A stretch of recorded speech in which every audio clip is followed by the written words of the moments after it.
Hey everybody, Angry Gardener here again. So I've had people ask me, not on YouTube, but in general, how I did my irrigation system for my garden. So I'm going to walk you through a little bit of what I did in here, approximate costs, efficiency, and what changes I made. So you can see it right there, it's in line. So I don't know all the technical terms of this stuff, but it's common stuff that you can get at Home Depot or Lowe's or your local hardware store for that matter. So start from over here where I have it tied into the main line on the house via a sprinkler, or correction, a spigot. So got a standard timer right here. You lift this door right here, tells you how to program it and all this stuff. Right now I got it going for about 20 minutes a day, 7 days a week. And I do my tomatoes a little bit differently. I do a lot of weed eating around this area, so I put this cage around the line so I don't nick it. I also have an inline filter because here in Texas we got very hard water, and in these lines coming into the house they can tend to have a little debris and stuff, and the sprinklers heads are so small they can get clogged. So I dug a hole, a trench, all the way over here. Roundabout. Do my little gate underneath my board. Came up with an L. Friction fit, feeder, friction fit, drop down, and from there I have a sprinkler head. That sprinkler head will reach out to about 6 feet at the maximum. I have it turned down so it doesn't reach out that far, but I get a pretty good saturation on my soil 7 days a week. And this line runs out because I have this corn, and the corn's kind of taller than everything else. I need to reach the other side of that garden, so I put a sprinkler head over there, and I tied one over here. Right there you can see a little red tip. That feeds this area. So I have a T, inline T right there. Comes around, does a pretty good job.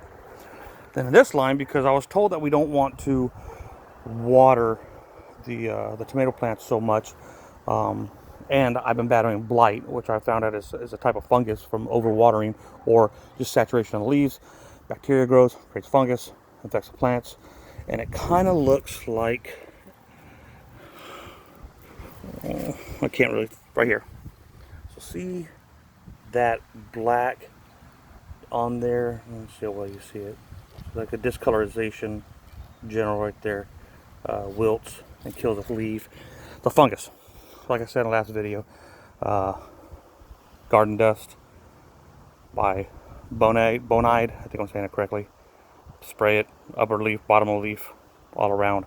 It gets rid of it. Did a pretty good job, knocked it down. Now I'm just battling black flea beetles. We'll get a hold of those. Put an inline valve in here. So this inline valve allows me to turn it on and turn it off. I gotta water tomorrow, so I'll leave it in line because it's a turn to be wrong. So all that probably cost me, I don't know, all in total about 140 bucks, somewhere in there. You can do a manual shut off. Of course you have your valves, or you can turn them on and off. So you can do a manual shut off for here, and that turns it off if you're expecting rain, right? I'll show you this. Let's say 20 minutes. Shows water's coming in. The valve's already on. This is already feeding.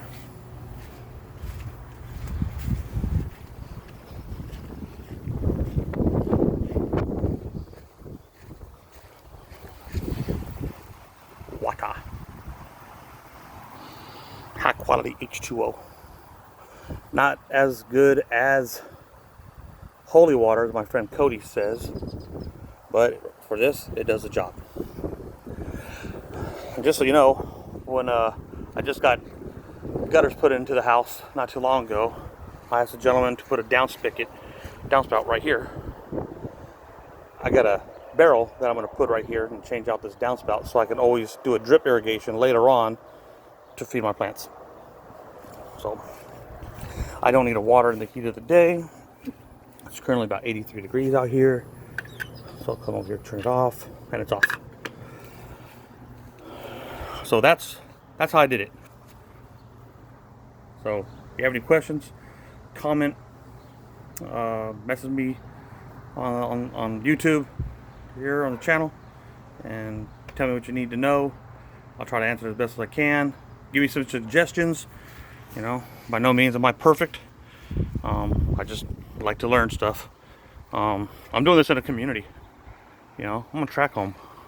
There's houses all up and down here. In my neighborhood, I only know of one other garden, and that gentleman's been doing it for quite some time. Here's some stuff I'm messing around with, trying to figure some stuff out. Corn. When the corn gets ready, I'm gonna show you something. What I learned. There's some adjustments that I did on it. So, all right. Like or subscribe. Give me your feedback. Thank you.